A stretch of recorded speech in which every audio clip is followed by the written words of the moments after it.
Awesome. Okay. So welcome everyone. I'll get started now. Good afternoon. Thank you for joining the Job Creating Application webinar for round 2 of the Regional Investment Initiative Catalyst Funding. My name is Maria Linares and I serve as the Business Initiatives Manager at Orange County Business Council, which serves as the regional convener for the California Jobs First initiative in Orange County. And we bring together key stakeholders to drive inclusive economic development. I'm joined today by Jesse Benron, Vice President of Business Initiatives, and Dr. Wallace Walra, Chief Economic Advisor, alongside Natalie Nguyen with Charitable Ventures, who serves as our fiscal agent. I'll go to the next slide.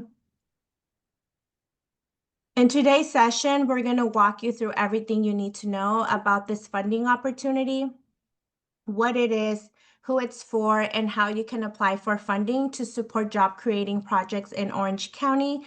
We'll cover the California Jobs First objectives as well, what types of industries and projects qualify, and the scoring criteria and application process. And then we'll go over key deadlines, available resources, and information about grant mentorship support to help you submit the strongest possible application.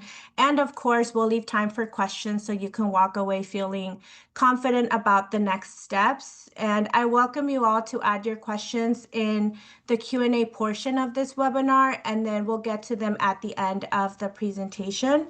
And we'll be sharing this presentation after the webinar as well. So please expect an email from me with a recap, which will include links and attachments that you all will need. The webinar is being recorded and will be uploaded to our Jobs First webpage in the next few days. And then friendly reminder that we won't be covering anything or answering questions about the community enhancing project application. The webinar for that project category will be held on Thursday, May 29th at 11 a.m. So if you haven't registered for that, please do so. And these webinars are not a requirement to apply for Catalyst funding. Both webinars are totally optional. There was also an informational webinar on the Regional Investment Initiative, and that was held during round 1 of Catalyst funding. That session explored the work that laid the foundation for the Catalyst pre-development NOFO, and it also provided historical context on California Jobs First and the Regional Investment Initiative. And to access that webinar, I have hyperlinked it at the top of this slide here. So if you're not familiar with the history of this initiative, I encourage you to view the recording. Now, with that being said, we'll move on to the next slide to go over the California Jobs First objectives. So the core of the initiative is to build a community-led, climate-forward economy by investing in key sectors to drive sustainable economic growth, innovation, and access to good-paying jobs. Basically, we're here to make sure economic growth is intentional, inclusive, and sustainable, and not just growth for the sake of growth. If you'd like to visit the statewide California Jobs First webpage, I hyperlinked that in this section here. We're currently in round 2 of Catalyst funding and have a total of 4.6 million available, with 3.6 million available specifically for job creating projects. The purpose of the funding is to support activities that advance projects to become implementation ready. We won't fund projects that are asking for implementation funding. Projects must be physically located in or significantly involve Orange County residents, significantly benefit disinvested communities, and align with industries and or strategies outlined in the Jobs First Regional Plan Part 2. If you plan to submit a workforce development project, it must be in connection with a future economic development project or some commitment to partner from an employer or employers. So please don't send in implementation ready projects, and do take a look at the pre-development activities document, as that provides the list that you need. The pre-development activities document is hyperlinked in this slide, in this section here. And in the regional plant part two phase, the collaborative focused on selecting priority industries and strategies to build a more equitable and environmentally sustainable economy, improving quality of life for all Orange County residents.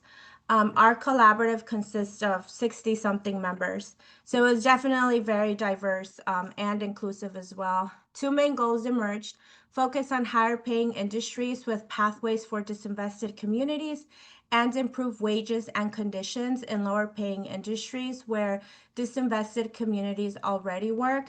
The industries you see on this slide are important because when it comes to regional investment initiative funding awarded to the region, the collaborative will be looking for projects that target these industries. And so I do want to highlight that aerospace and defense and then hydrogen were not included in round one, but are included in round two. And I mentioned this for our returning applicants. And then on this slide in the NOFO on page 24, you can find the definition of good paying jobs, just in case you're wondering what good paying jobs entails. And the project phases section in the NOFO packet outlines 3 distinct stages within the Catalyst pre-development phase. So we have concept, accelerator, and last mile. And each phase represents a different level of project readiness and funding recommendations, ensuring that projects at various stages of development have access to appropriate financial support. So in the webinar today, I'll go a little bit over which each of these mean. And I do this because in round one, there were a lot of questions around what each one meant. So we'll do a deeper dive. So we'll start with concept phase. This phase is the earliest stage of a project where an idea is still being explored and developed. At this stage, key foundational elements are still being worked out. This phase may involve clarifying what the project aims to achieve, conducting research, developing a business or strategic plan, engaging stakeholders, consulting with experts, community members, or potential partners to refine the approach, identifying necessary resources such as what funding, personnel, or infrastructure would be required. Essentially, in the concept phase, the project is still in the brainstorming and planning stage, and additional work is needed before it moves into the accelerator phase, which is the next phase. And in the accelerator phase, this is the middle stage of a project's development where significant progress has already been made, but more work is needed before reaching that last mile. At this stage, the project has moved beyond the concept phase and is actively being developed, but it's not yet fully ready for execution. Key characteristics of the accelerate phase include some foundational work is already complete, research has been conducted, partnerships may be forming, and a business or strategic plan is likely already in place. Initial steps such as securing funding, conducting pilot programs may have started as well. The project is being tested and adjustments are being made based on feedback, unforeseen obstacles, or resource availability. The focus is on strengthening the foundation, basically. This phase represents a transition from planning to action with the goal of positioning the project for successful completion. And then the third phase is the last mile. And this phase means you're nearly ready for implementation, where most of the work is complete and only a few remaining steps are needed to launch or finalize the project. This phase is typically the most expensive because it involves critical finishing touches that make the project fully operational. And then some of the hurdles could include obtaining permits, securing final funding, finalizing legal agreements, or completing infrastructure. And this phase is about closing the gap between preparation and execution, ensuring that all final requirements are met to launch the project successfully. There is no requirement that projects fit neatly into each of the categories, and there are no strict funding limits. However, to allow for fair comparisons, we do recommend using these 3 phases kind of as a guide for you. And then the project phases can be found on page 6 and 7 in the NOFO packet. And then here is the scoring criteria. There are a total of 5 project scoring criteria categories. We will begin with project impact and equity, which are the biggest scoring categories at 30 points each. And you also see 2 hyperlinks on here. And again, you can access the pre-development activities document.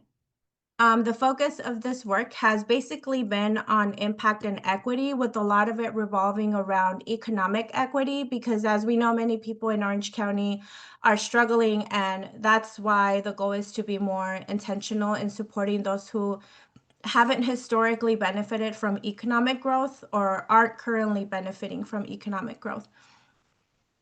So in this section, you will want to clearly outline your project's goals, activities, and expected results in advancing priority industries, which were the priority industries I mentioned in the previous slides.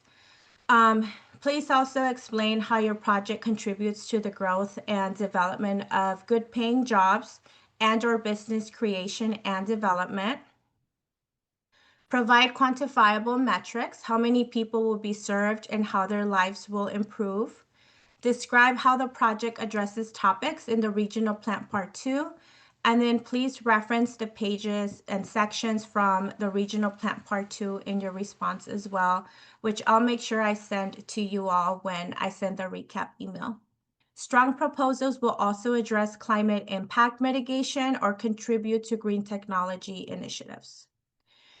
And then when answering economic equity, please demonstrate how your project benefits disinvested communities and/or its residents, referencing the Jobs First census tracts for Orange County. And please note that in addition to projects located in or serving residents of disinvested census tracts, applicants may also propose projects that serve individuals who experience employment barriers regardless of their place of residence. And this information is also in the NOFO packet. This includes, but is not limited to, individuals who are justice involved, foster youth, single parents, individuals with disabilities, and others as defined in the glossary section. While these individuals may not reside in a mapped disinvested community, they may still meet eligibility criteria based on income level or other socioeconomic factors. We'll consider households earning at or below approximately 95,280 annual income for a family of 4, or a comparable number based on household size, as economically disinvested. And then if your project benefits Native American communities, they don't need to be on the map. I'll show you all the map later in this presentation. Describe how residents of disinvested communities have expressed a need for this project, or how they'll be engaged in the project planning and design. So you want to make sure that you answer that portion as well. And then we have the work plan, which is worth 20 points, and this focuses on pre-development activities and specific tactics with a timeline needed to move toward implementation and help the project come to life. This is where you'll want to talk about assigned roles for key staff, project partners, and potential consultants. It's also important to distinguish between the overall project, its goals and expected outcomes, and then the pre-development steps required to move forward. So for example, like securing legal paperwork or city permits are pre-development activities. And then these steps are critical because they determine how funding will be used. You'll then move on to org qualifications, and this category is worth 10 points. We didn't want smaller orgs to be at a disadvantage, but we still need to ensure that if they are awarded, they have the capacity to execute their projects. So in this section, you'll want to include relevant experience and outline specific past projects and outcomes as well. And the last ones are proposed budget and budget narrative, worth 10 points. And we do understand that some of this work may need to be subcontracted, especially if it's highly technical. So please ensure that it is clearly outlined in both the work plan and the budget narrative. You'll need to provide a detailed budget that itemizes costs by category, such as personnel, materials, travel, subcontractors, etc. And you can find a budget template and budget narrative document on our Jobs First webpage within the Catalyst Applications Material section. You will then upload these attachments to the grant web portal, which I'll show you all later in this presentation. And the scoring criteria can be found on pages 12 to 15 in the NoFo packet. And I'll stop screen sharing for a moment while I pull up the Orange County census map real quick. So 1 second.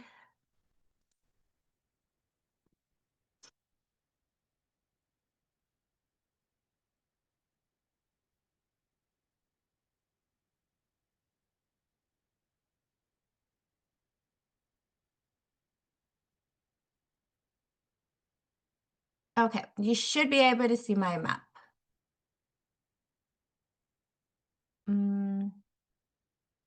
Jesse, can you let me know?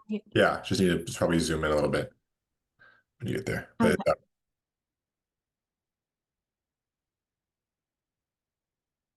Does that look better? And then I'll zoom into the map too. Okay, perfect. So I had mentioned earlier that equity is a key focus of this initiative. So when looking at the map, you'll see different demographic distributions. We mentioned also in the NOFO packet and the application that the key maps to focus on for equity are going to be maps 2, 3, and 4. So here's the drop-down menu. You see maps 2, 3, and 4. I'll go to map 2.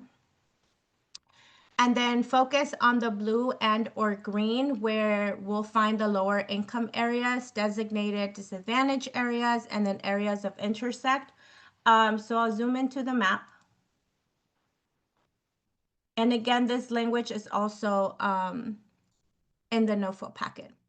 So if you're working with Native American or indigenous communities, they qualify as a disinvested community regardless of their location. And they do need to be in Orange County, but do not need to be in one of those census tracts.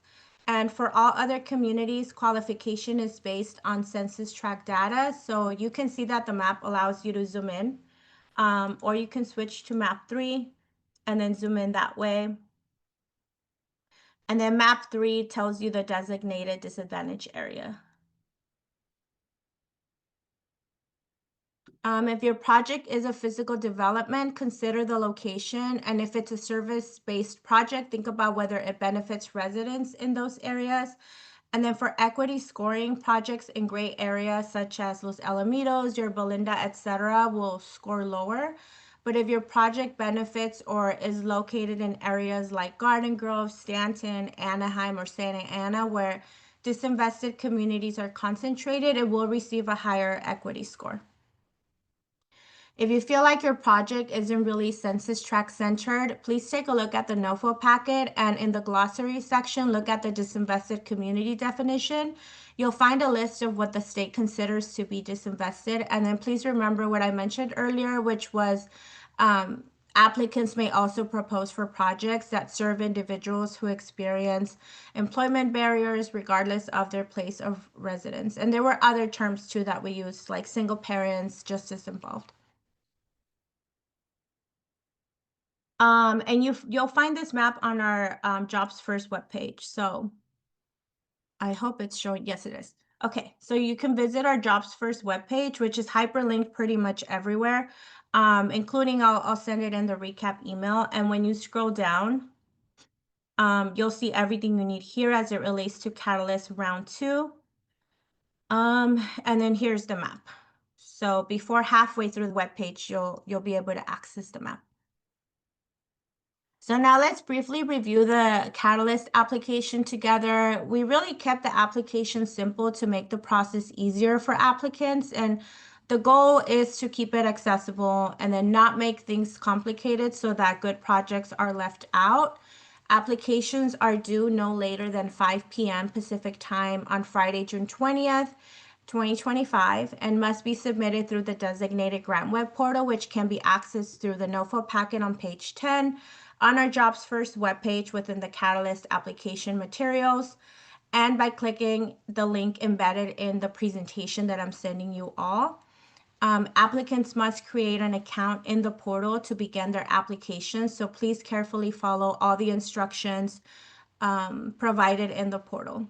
And you must include a one-page project summary addressing project impact, who benefits, the work plan, and then total funding request as well.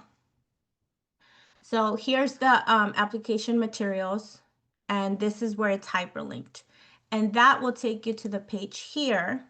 You'll create an account, so you can see I created an account.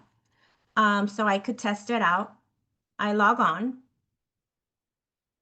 I go to apply. And then you have the two options. So job creating or community enhancing. And today we'll go through job creating as that's what the webinar relates to. It allows you to see more so that you can read through this section and ensure that you're applying for the correct application. So I would hit apply. And then you fill out this section. You want to make sure you have read the NOFO in full and that you reviewed the FAQ. You answer your questions about your fiscal agent name, ID, etc. And then here's the application. So you want to enter your project name and then what project phase it's on. Provide a brief description of your project. That's going to be really important. It will not let you move to the next section unless you have done that. And then project impact, you'll describe what your project will do, who it will benefit, and how it will be executed. And there's hyperlinks everywhere as well. I try to make it as accessible and easy for you all as possible. You then move on to economic equity. You'll reference the maps to demonstrate that your project benefits disinvested communities. Also look at the other definitions I mentioned earlier. This is worth 24 points. And then add an additional 6 points out of 30 for assessing whether the community actually wants this project. Can you provide evidence or feedback showing demand? Have you engaged the community to ensure that this is something that they need? You'll want to move to the work plan next. And then here you focus on pre-development activities, which clearly outline what's being funded and any potential supplemental funding to ensure long-term sustainability. And we don't want projects to stall in pre-development with no path to implementation. So that's why this is in there. You then move to org qualifications. And then after that budget, I talked about the budget narrative and template earlier. And so the budget narrative and template are provided separately and can be found on our Jobs First webpage. And then you'll need to upload that to the grant web portal. And then here you'll enter your funding request. And then additionally, a letter of reference is required and can be addressed to Orange County Business Council. You'll find more information on page 15 of the NOFO packet. There needs to be some narrative, a paragraph or two referencing your ability to deliver and speaking to your character. There are no restrictions. It doesn't need to come from a specific entity, but this reference does need to be someone who is not employed by or directly associated with your org and does not stand to benefit financially from the project. The intent of the reference is to verify your org's qualifications. So in total, the application includes 5 questions with a pretty straightforward process to keep it accessible for all of you. And if you'd like to provide additional reference, you absolutely don't have to. We did include that option on here. And then don't forget about your one-page project summary that I mentioned earlier. And then that's it. You just could save your application if you feel you're not ready to submit, or you can submit your application. So I'll go back to the presentation now.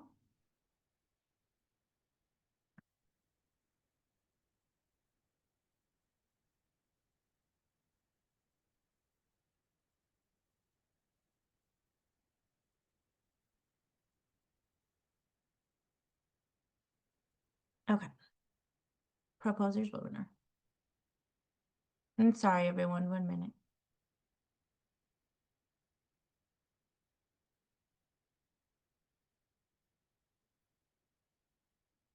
Okay, so now you should be able to see the proposers webinar. That's the next slide. The Regional Investment Initiative Informational webinar was recorded in round 1 of the NOFO release and is embedded here within the slide. I sent it to all of you yesterday through email for those who had registered for the webinar today. So if you'd like to view the recording, please feel free to do so. And I do encourage you to view the recording if you're not informed about the history of this initiative. It might help you as you're filling out your application. And then if you'd like to attend the Community Enhancing Project webinar on Thursday, May 29th, please register using the link embedded within this slide. And you can also find the registration details on our Jobs First webpage, especially if you're not sure which category you should apply for. And then again, I'll send you all the presentations sometime today or tomorrow. That way you have everything that you need, attachments and links, etc. Um, Catalyst application materials are found on our webpage, and then I walked you all through what the application looks like. They close June 20th by 5 p.m. and must be submitted through the designated grant web portal, and complete applications will not be eligible, and proposals received after 5 p.m. Pacific time on June 2025 will not be reviewed. So please ensure that you take the time to submit it even earlier if you can, a few hours before they close, as there will be no exceptions. We will not accept late applications. And then we also want to announce, again, for round two, we did this in round one, that we have grant writing mentors available to assist you. This mentor will provide advice on preparing a complete and compelling proposal and will review and offer suggestions to your draft, but the mentor will not write the grant proposal for you or provide consultation on the design of your project. You are welcome to request up to 5 hours of mentorship at no cost by emailing jobsfirst@ocbc.org. And information about Catalyst funding will continue to be released through our newsletters, which I monitor, I manage, and I send out. So if you'd like to be added to the constant contact list, please send me an email at jobsfirst@ocbc.org as well. And then if anything in our NOFO isn't clear, we also have a Q&A portion on our webpage and an FAQ document. And answers to submitted questions will be updated weekly on our page while the application window remains open. So please take a look there, as questions that you may have maybe were already answered. We'll answer this week's Q&A and then upload the document by Friday, May 30th in the morning. So please feel free to check there. And that was a lot of information, and I'm about to lose my voice. But the bottom line is the California Jobs First Catalyst funding is really a huge opportunity to bring meaningful, good paying jobs to our region. So if you have a project idea that aligns with our priorities, we definitely want to hear from you. And on this slide, you'll find our contact information. I monitor this email address. I'm really good at responding quickly. So if you have any questions or any comments, feel free to send them there. And we can now move into the Q&A portion of this webinar. So Jesse, Dr. Walrod, and Natalie and I will be answering your questions. I'll stop screen sharing now. And if we as a team could monitor the Q&A, that would be really helpful. Yeah, I'm answering one right now. Oh, Jesse answered so many already.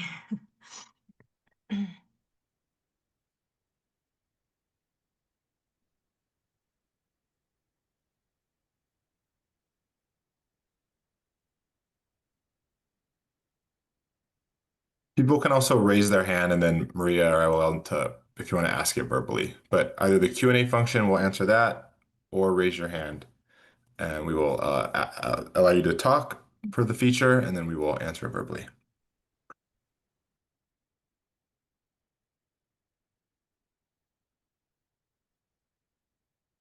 Yeah, feel free to raise your virtual hand if you're comfortable. I know there are folks that prefer the Q&A portion um, window and not to come off mute. That's okay too. But that is an option as well.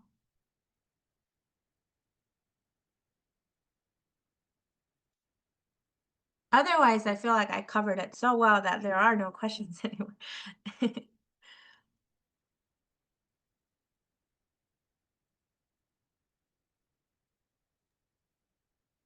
Yeah, since some are popping up, let's just go. So is there a minimum funding you're looking for to award or maximum number of grantees?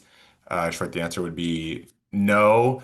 again, the numbers that Maria discussed are recommendations. So we would think that you would be asking for a number, like say under concept to be close to $50,000. It doesn't have to be, but that's around the recommendation we'd want you to be. So that can somewhat lend to say we're probably looking for projects that are going to be at a minimum 50, but there is no max, of course. You just have to think about there's only so much funding, and people will have to decide whether for the case of one, oh, in this case there's 3.6 million. For you to ask for 3.6 million would then lend to no other funding to any other project. That's a possibility. It's hypothetical, but probably not recommended. And then to Clifford, your question there, uh, are no maximum or mins. It's really going to be a function of the projects that we think are the strongest measured against how much you're asking for. So kind of if there's an incredible project, I guess we could fund 3.6 million to one project. But if there are a lot of great projects at $250,000, then we would fund them all the way through till 3.6 million is exhausted. Would early stage startups who go on post award cycle to create jobs as they get VC funding count towards job creation? Uh, I think that is fair to articulate in the proposal, and we will take that into consideration.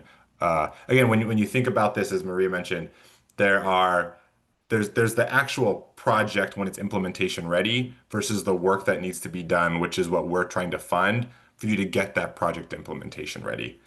So just make sure when you're talking about project impact, you're talking about what can be done over the lifespan of the project, given, a reasonable timeline, 3, 5 years, versus, of course, there's not going to be any direct impact from the funding you might receive here because we're trying to move you along to implementation. And a comment, I completely agree with you, Shani. We're an org that provides paid costs by creating a structured regional workforce pipeline that trains places.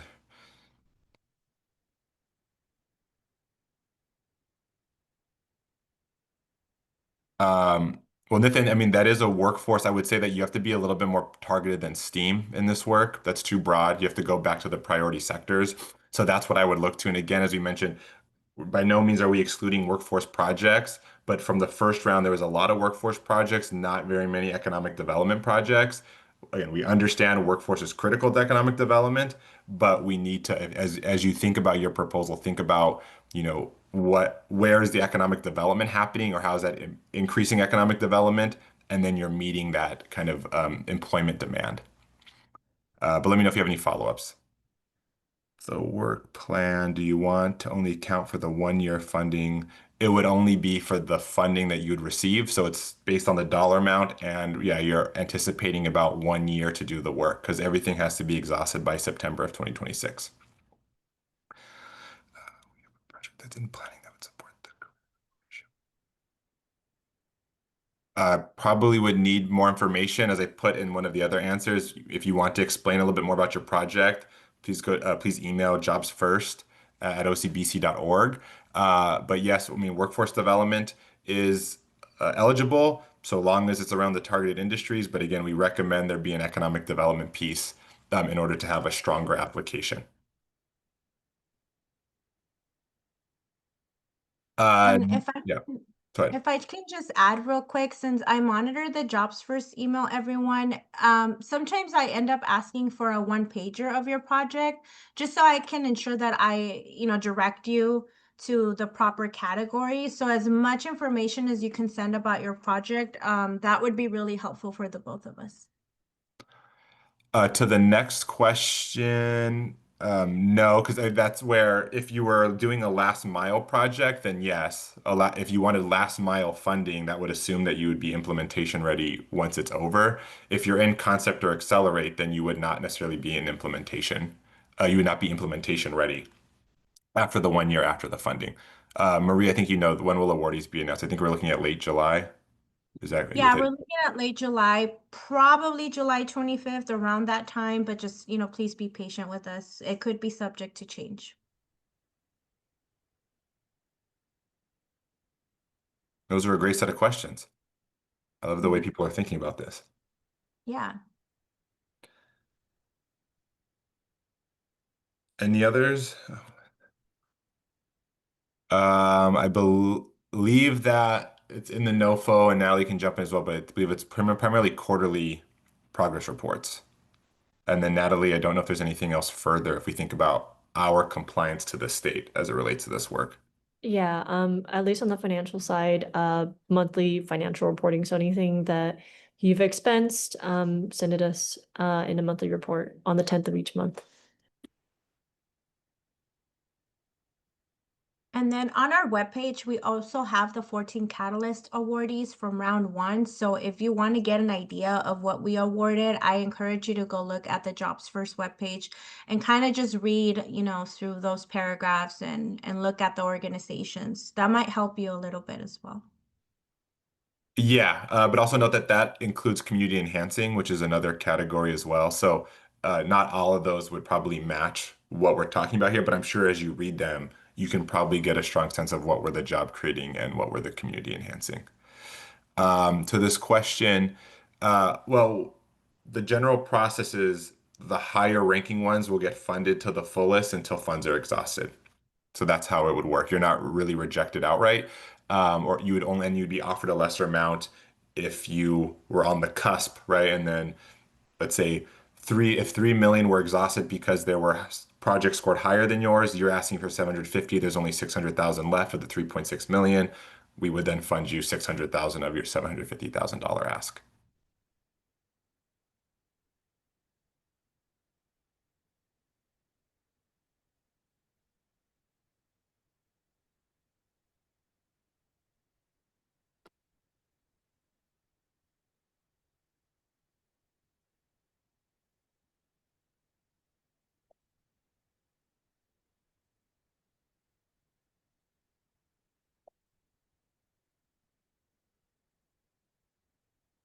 Any other questions?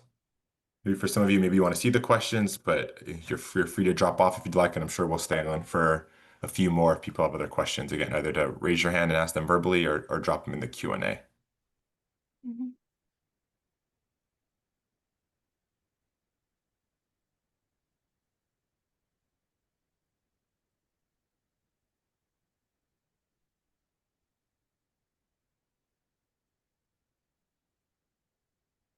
Thank you, everybody.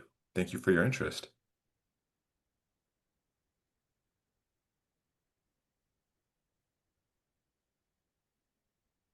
Correct. There is no hard max, so you could apply for $1 million hypothetically. So the person that said the NOFO packet does not seem to be clickable on the site. Let me go back and check. Um, it's clickable for me. I'm not sure what's going on. I'm happy to send it to you as PDF through email if you email me at the jobsfirst@ocbc.org email. I can send it as an attachment. Yeah, I think we just wanted to be clear. I mean, I guess in some ways they're interchangeable, but back to the differentiation between workforce and economic development. Economic development is driving the supply of quality jobs, while workforce development is meeting is supplying the workforce to meet the demand for the worker. We want to see things that are going to increase the number of jobs here in Orange County, which is again, we use the word job creation or economic development, or in support of businesses to grow and thrive so they can hire more people more so than workforce development. So I think we had a question, at least in the first round, about people not necessarily understanding that, and then they applied, I think, to the wrong category. So we want to just be more clear on what we mean by job creation and economic development.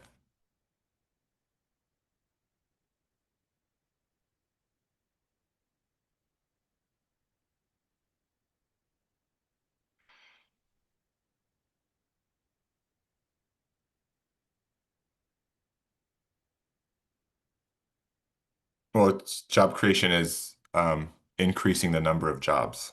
I don't know if that's satisfactory or not, but that's what we're looking at, right? How do we uh, you're supporting small business entrepreneurs.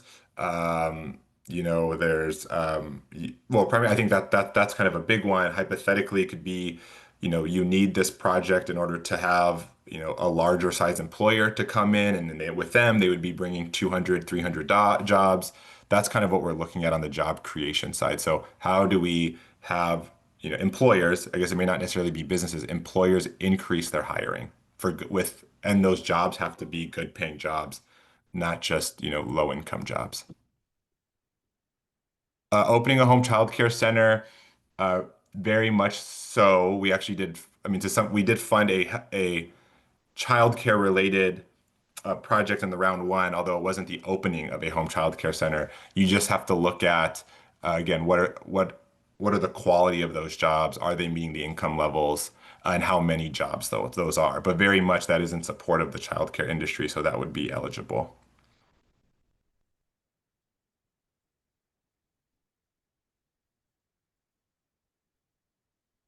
And I would say if the job quality is not there, um, not to go too far in the other category, but you can apply in that category, even though it's in childcare's industry, any industry is eligible when it comes to community enhancement.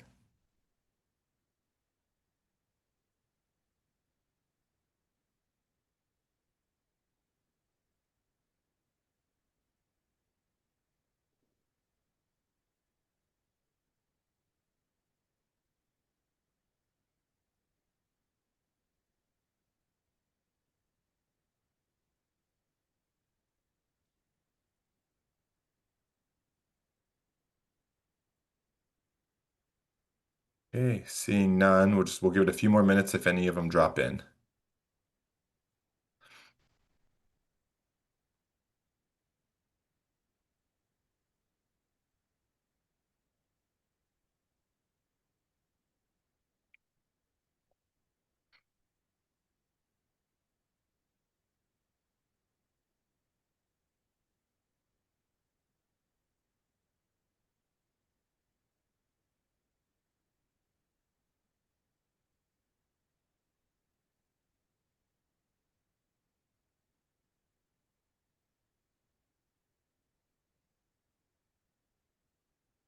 All right, seeing no more, Amber, I think we're good if you are. Yes, I guess we can adjourn this webinar. All right, thanks everybody. Oh, one more. Oh wait, Yeah, Alberto just was the same. sure. Go ahead, Alberto. Can you hear me? Yeah. Sorry, I'm at the airport and No came problem. in late. We're reapplying. So are there any major, and I missed the first half of the prepared presentation. Are there any major differences between the first round and second round application? Yeah, Maria, you want to go? Yeah, for job creating, I mean, sort of, yes, because we're adding hydrogen as a sector. We didn't have that in round one. And then we're also adding aerospace and defense, which also was not included in round one. We've expanded or at least made it a little bit more accessible, the definition about justice impacted folks, single parents, so that people, when they apply, they don't just focus on the disinvested community map that I walked everybody through. So I'd say that's another thing. This time around, you will not be emailing your application to the Jobs First email.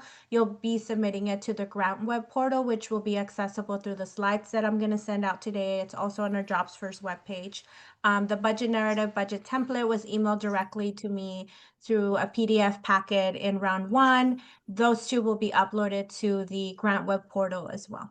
And it's a really easy grant web portal. I honestly think it's way more friendly than the first time around.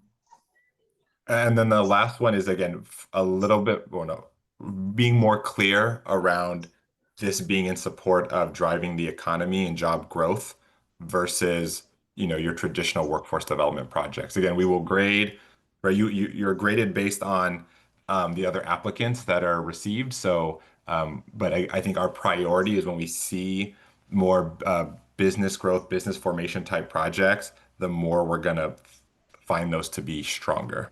And that's probably the last edition of the changes.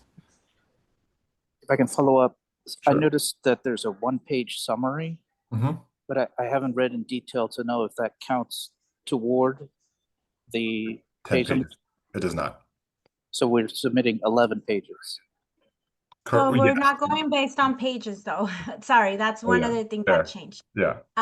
In their grant web portal, it'll allow you to add characters. So you'll just start typing in the box. And in each of the 5 boxes. Yeah, so no 10 pages or 11. And then that one page, if we had the 10-page limit, it wouldn't have counted towards the 10 pages. No, that's So just with- something. So with the new portal, we're only submitting text. We don't have attachments. The only attachments are the budget narrative and the budget template, and then the letter of reference. So, but our project description then can't have figures. Not in the form of tables. I didn't understand that. So no Well, tables. you can have, I mean, you can have data and statistics, right, written down in a more narrative form. Or I guess, I mean, I don't know, Maria, you would know whether the portal itself would take a copy and pasted table. But Or an image. So we're just submitting text responses yes, now. correct. It should, well, that's how it should have been in round one. When people sent in their answers to the questions, it should have always just been that, and not like 8 images about a conference or 8 images about a presentation that they've done. It really always should have been text. But there Okay, were thanks. applications where most or a huge portion of it were just images on like pictures of like, I'm not going to mention the pictures, but just a lot of pictures. Which reminded me of like my academic research papers.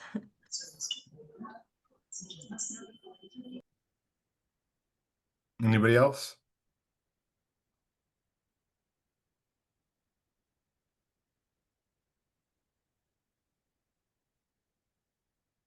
Okay.